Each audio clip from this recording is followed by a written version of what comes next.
James wrote to the believers, "Consider it pure joy, my brothers and sisters,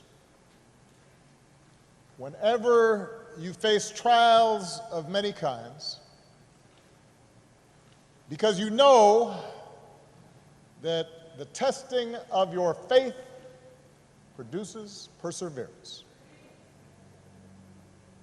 Let perseverance finish its work,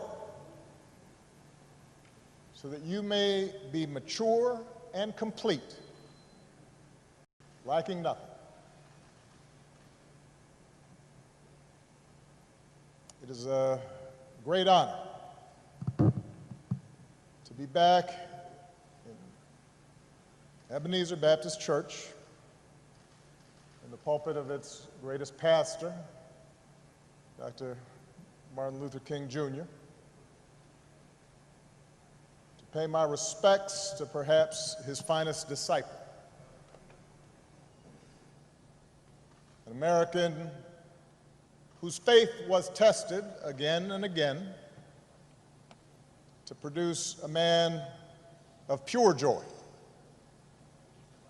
and unbreakable perseverance, John Robert Lewis. To those who have spoken, to Presidents Bush and Clinton, Madam Speaker, Reverend Warnock, Reverend King, John's family, friends, his beloved staff, Mayor Bottoms,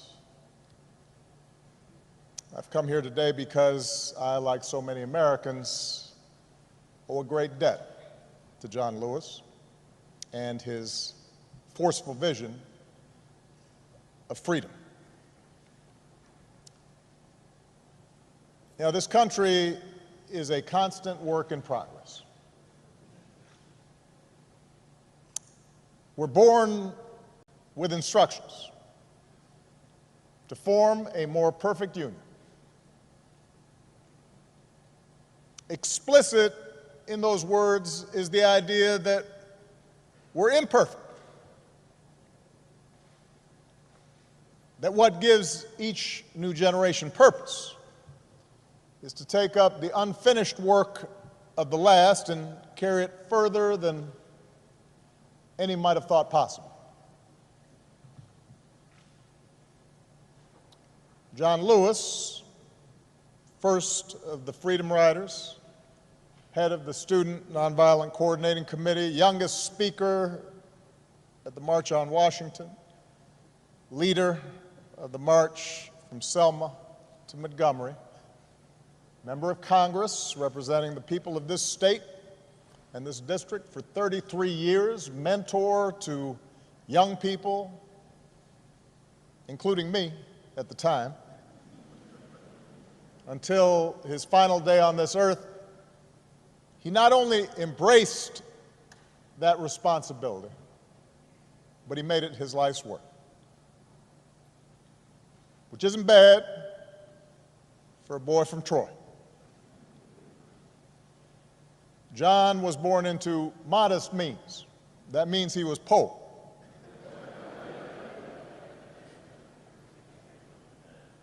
In the heart of the Jim Crow South, to parents who picked somebody else's cotton. Apparently, he didn't take to farm work. On days when he was supposed to help his brothers and sisters with their labor, he'd hide under the porch and make a break for the school bus when it showed up. His mother, Willie Mae Lewis, nurtured that curiosity in this shy, serious child Once you learn something, she told her son, once you get something inside your head, no one can take it away from you. As a boy, John listened through the door after bedtime. His father's friends complained about the Klan. One Sunday as a teenager, he heard Dr. King preach on the radio. As a college student in Tennessee, he signed up for Jim Lawson's workshops on the tactic of nonviolent civil disobedience. John Lewis was getting something inside his head, an idea he couldn't shake, took hold of him, that nonviolent resistance and civil disobedience were the means to change laws, but also change hearts and change minds and change nations and change the world. So he helped organize the Nashville campaign in 1960. He and other young men and women sat at a segregated lunch counter, well-dressed, straight back, refusing to let a milkshake poured on their heads or a cigarette extinguished on their backs or a foot aimed at their ribs. Refused to let that dent their dignity and their sense of purpose. And after a few months, the Nashville campaign achieved the first successful desegregation of public facilities in any major city in the South. John got a taste of jail for the first, second, third, well, several times. But he also got a taste of victory, and it consumed him with righteous purpose. And he took the battle deeper into the South. In that same year, just weeks after the Supreme Court ruled that segregation of interstate bus facilities was unconstitutional, John and Bernard Lafayette bought 2 tickets, climbed aboard a Greyhound, sat up front, and refused to move. This was months before the first official freedom rides. He was doing a test. Trip was unsanctioned. Few knew what they were up to. And at every stop through the night, apparently the angry driver stormed out of the bus and into the bus station. And John and Bernard had no idea what he might come back with or who he might come back with.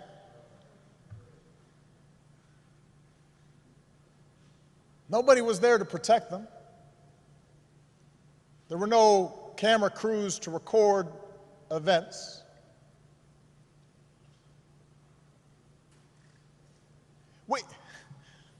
Sometimes, Rev, we read about this and we kind of take it for granted, or at least we act as if it was inevitable. Imagine the courage of 2 people Malia's age, younger than my oldest daughter, on their own, to challenge an entire infrastructure of oppression. John was only 20 years old, but he pushed all 20 of those years to the center of the table, betting everything, all of it, that his example could challenge centuries of convention and generations of brutal violence and countless daily indignities suffered by African Americans. like John the Baptist preparing the way, like those Old Testament prophets speaking truth to kings. John Lewis did not hesitate, and he kept on getting on board buses and sitting at lunch counters, got his mugshot taken again and again, marched again and again on a mission to change America.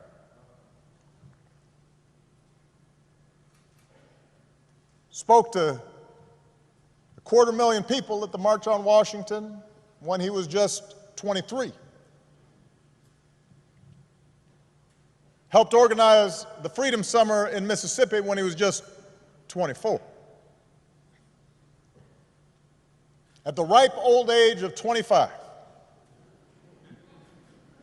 John was asked to lead the march from Selma to Montgomery. He was warned that Governor Wallace had ordered troopers to use violence.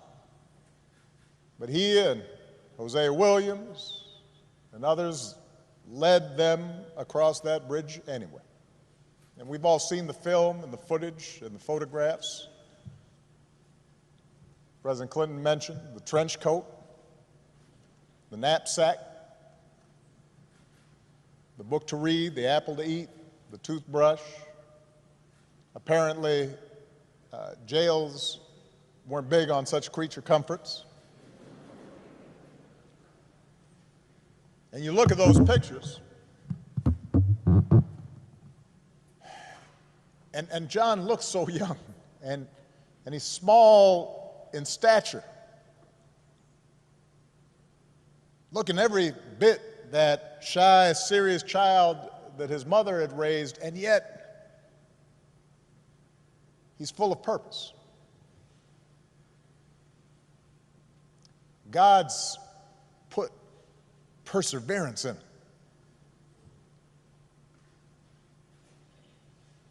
And we know what happened to the marchers that day.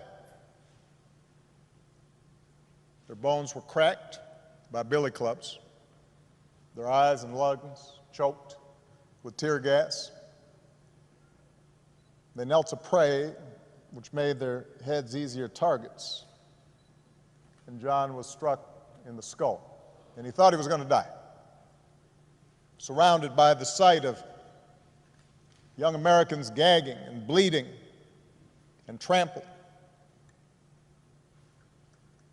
Victims in their own country of state-sponsored violence.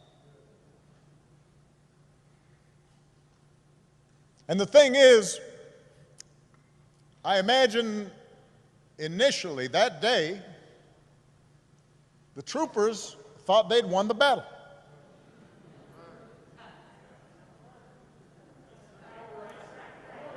You can imagine the conversations they had afterwards. You can imagine them saying, yeah, we showed them.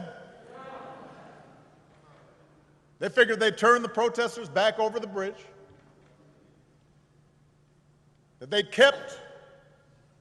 they'd preserved a system that denied the basic humanity of their fellow citizens. Except this time there were some cameras there. This time the world saw what happened, bore witness to black Americans who were asking for nothing more than to be treated like other Americans, who were not asking for special treatment, just equal treatment, promised to them a century before, and almost another century before that. And when John woke up and checked himself out of the hospital, he would make sure the world saw a movement that was, in the words of Scripture, hard-pressed on every side, but not crushed. Perplexed, but not in despair. Persecuted, but not abandoned. Struck down, but not destroy.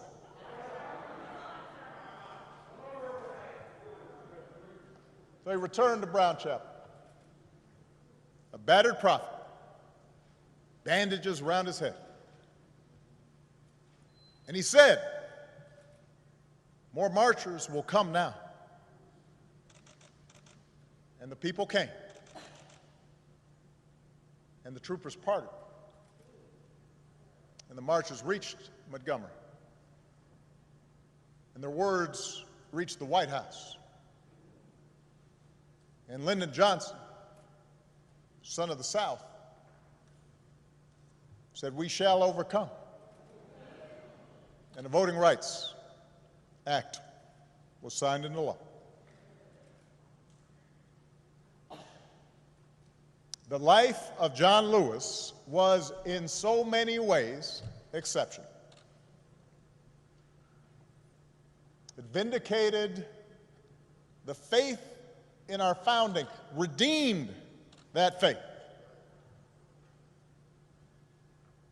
That most American of ideas, the idea that any of us, ordinary people without rank or wealth or title or fame,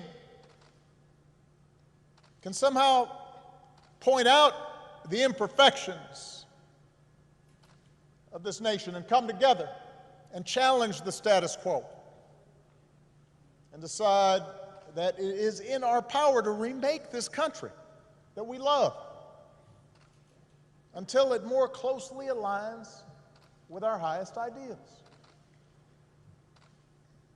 What a radical idea. What a revolutionary notion, this idea that any of us, ordinary people, a young kid from Troy, can stand up to the powers and principalities and say, no, this isn't right, this isn't true, this isn't just. We can do better. On the battlefield of justice, Americans like John, Americans like Reverends Lowry and C.T. Vivian, two other patriots that we lost this year, liberated all of us. Americans came to take for granted.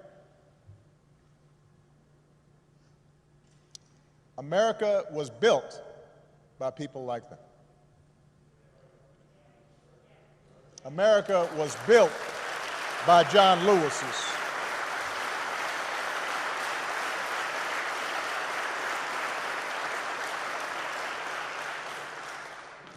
He, as much as anyone in our history, brought this country a little bit closer to our highest ideals. And someday, when we do finish that long journey towards freedom, when we do form a more perfect union, whether it's years from now or decades or even if it takes another 2 centuries, John Lewis will be a founding father of that fuller, fairer, better America.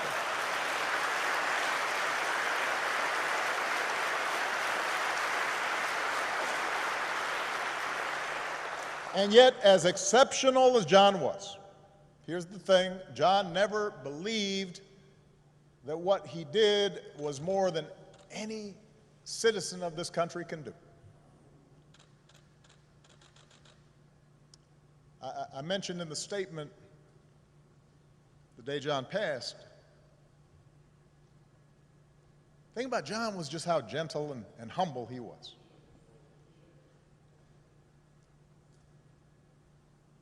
And despite this storied, remarkable career, he treated everyone with kindness and respect because it was innate to him, this idea that any of us can do what he did if we're willing to persevere. He believed that in all of us there exists the capacity for great courage.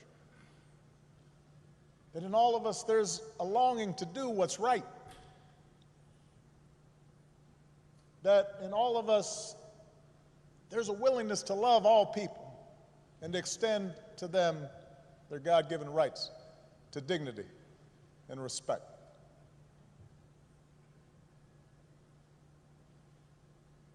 So many of us lose that sense. It's taught out of us. We start feeling as if, in fact, we can't afford to extend kindness or decency to other people. That we're better off if we're above other people and looking down on them.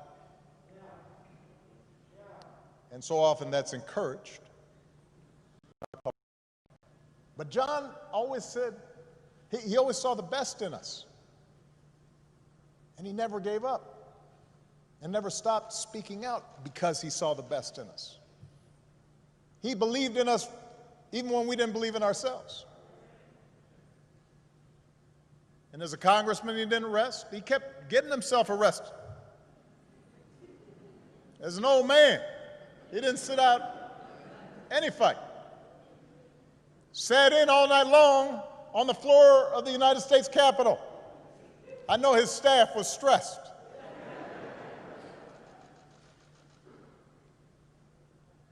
But the testing of his faith produced perseverance.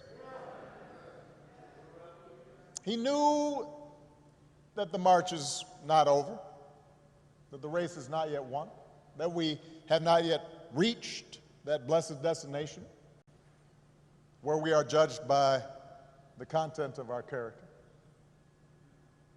He knew from his own life that progress is fragile, that we have to be vigilant against the darker currents of this country's history, of our own history, with their whirlpools of violence and hatred and despair that can always rise again. Bull Connor may be gone, but today we witness with our own eyes police officers kneeling on the necks of Black Americans. George Wallace may be gone, but we can witness our federal government sending agents to use tear gas and batons against peaceful demonstrators.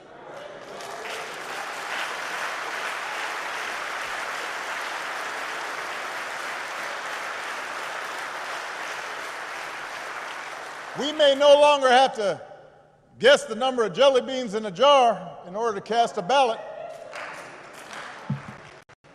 But even as we sit here, there are those in power who are doing their darndest to discourage people from voting by closing polling locations and targeting minorities and students with restrictive ID laws and attacking our voting rights with surgical precision, even undermining the Postal Service in the run-up to an election that's going to be dependent on mail-in ballots so people don't get sick.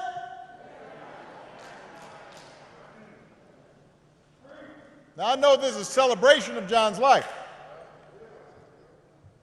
There are some who might say we shouldn't dwell on such things. But that's why I'm talking about it. John Lewis devoted his time on this earth fighting the very attacks on democracy and what's best in America that we're seeing circulate right now.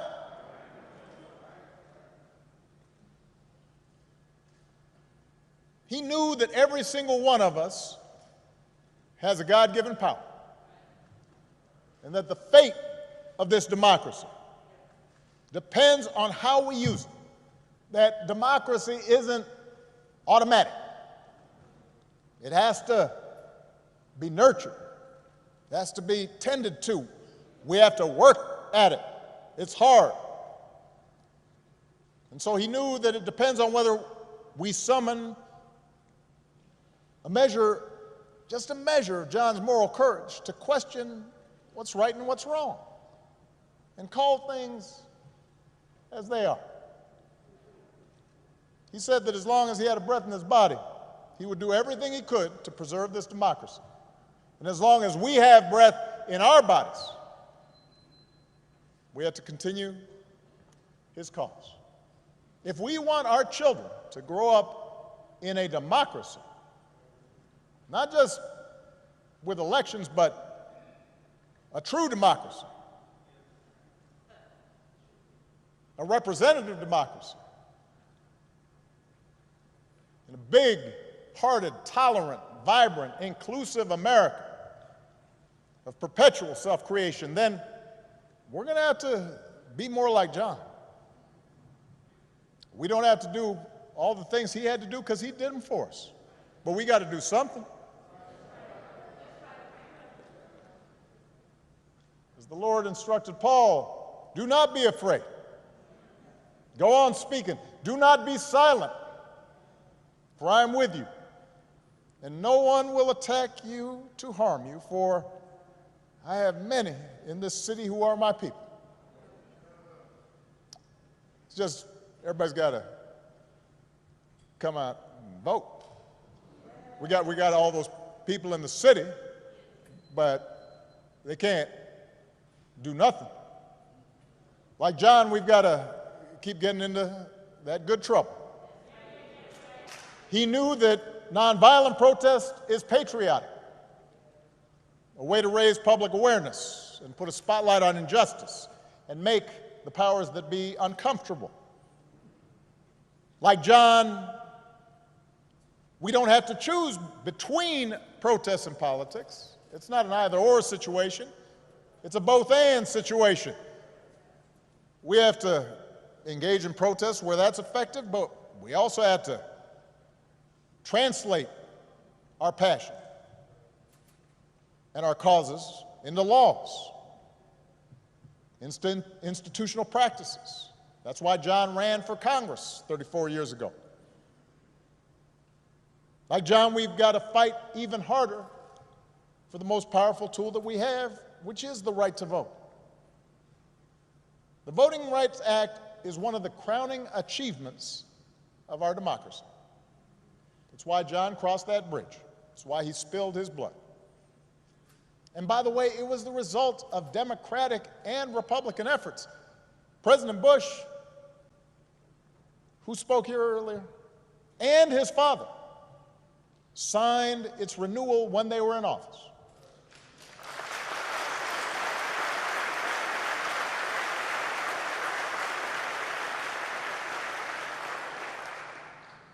President Clinton didn't have to because it was the law when he arrived, so instead he made a law to make it easier for people to register to vote.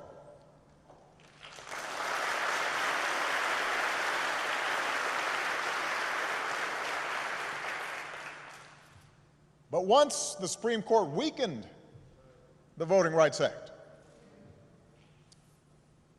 some state legislators unleashed a flood of laws designed specifically to make voting harder, especially, by the way, state legislators where there's a lot of minority turnout and population growth. That's not necessarily a mystery or an accident.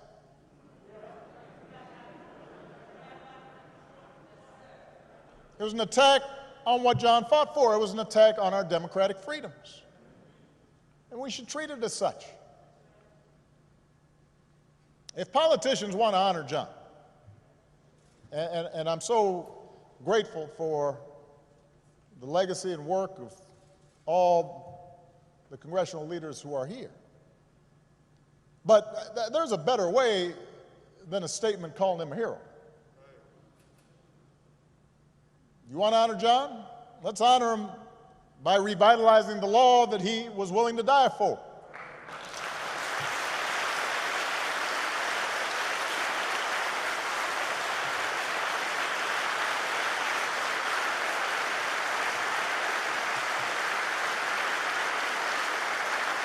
And by the way, naming it the John Lewis Voting Rights Act, that is a fine tribute. But John wouldn't want us to stop there, just trying to get back to where we already were.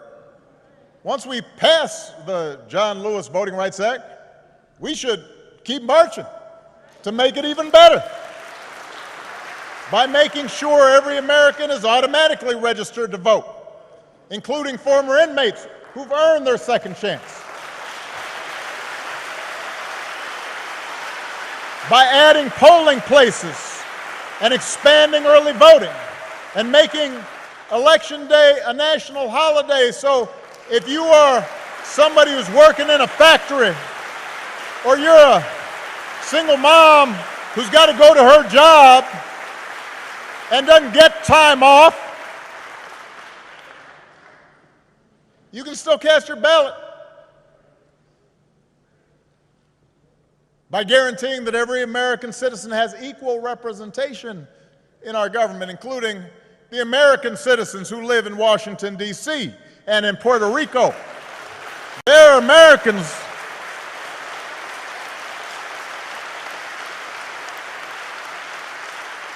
By ending some of the partisan gerrymandering so that all voters have the power to choose their politicians, not the other way around.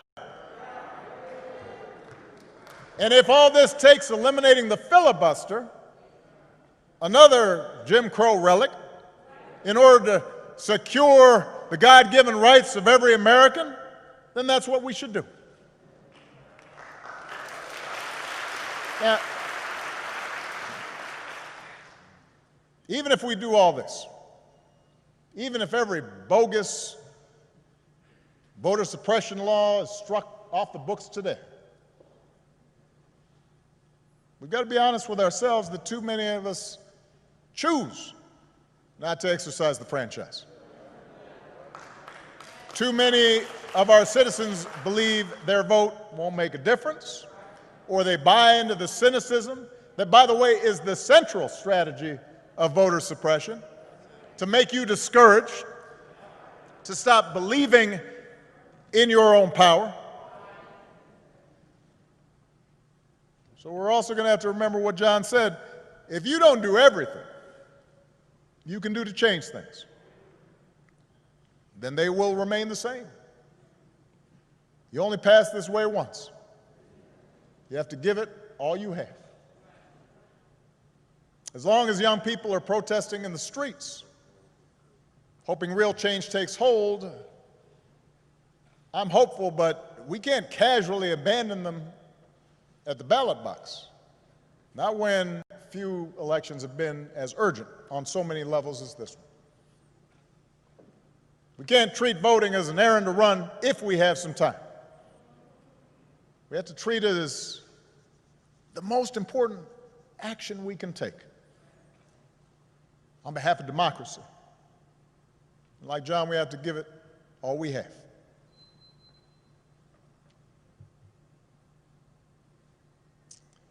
I was proud that John Lewis was a friend of mine. I met him when I was in law school. He came to speak. And I went up and I said, Mr. Lewis, you are one of my heroes.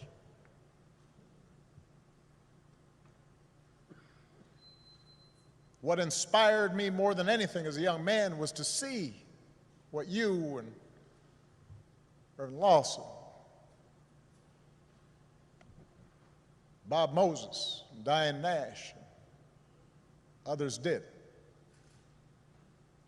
And he got that kind of, aw shucks, thank you very much.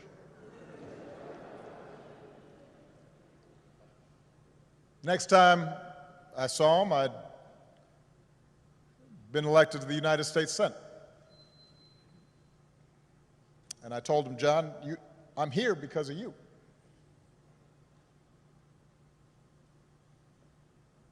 And on Inauguration Day in 2009, he was one of the first people I greeted and hugged on that stand And I told him, this is your day too. He was a good and kind and gentle man. And he believed in us, even when we don't believe in ourselves. And it's fitting that the last time John and I shared a public forum was on Zoom. And I'm pretty sure neither he nor I set up the Zoom call because we didn't know how to work it. There's a virtual town hall with a gathering of young activists who had been helping to lead this summer's demonstrations in the wake of George Floyd's death. And afterwards, I spoke to John privately, and he could not have been prouder to see this new generation of activists standing up for freedom and equality, a new generation that was intent on voting and protecting the right to vote, in some cases, a new generation running for political office. And I told him, all those young people, John, of every race and every religion, from every background and gender and sexual orientation, John, those are your children. They learned from your example, even if they didn't always know it. They had understood through him what American citizenship requires, even if they'd only heard about his courage through the history books. By the thousands, faceless, anonymous, relentless young people, black and white, have taken our whole nation back to those great wells of democracy which were dug deep by the founding fathers in the formulation of the Constitution and the Declaration of Independence. Dr. King said that in the 1960s, and it came true again this summer. We see it outside our windows in big cities and rural towns, in men and women, young and old, straight Americans and LGBTQ Americans, blacks who long for equal treatment, and whites who can no longer accept freedom for themselves while witnessing the subjugation of their fellow Americans.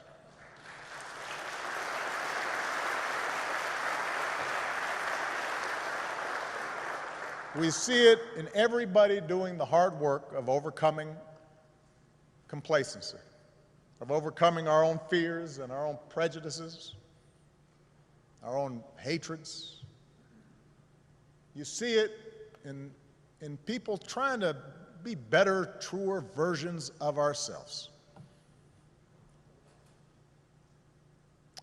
And that's what John Lewis teaches us. That's where real courage comes from, not from turning on each other, but by turning towards one another, not by sowing hatred and division, but by spreading love and truth, not by avoiding our responsibilities to create a better America and a better world, but by embracing those responsibilities with joy and perseverance, and discovering that in our beloved community, we do not walk alone. What a gift John Lewis was. We are all so lucky to have had him walk with us for a while and show us the way. God bless you all. God bless America. God bless this gentle soul who pulled it closer to its promise. Thank you very much.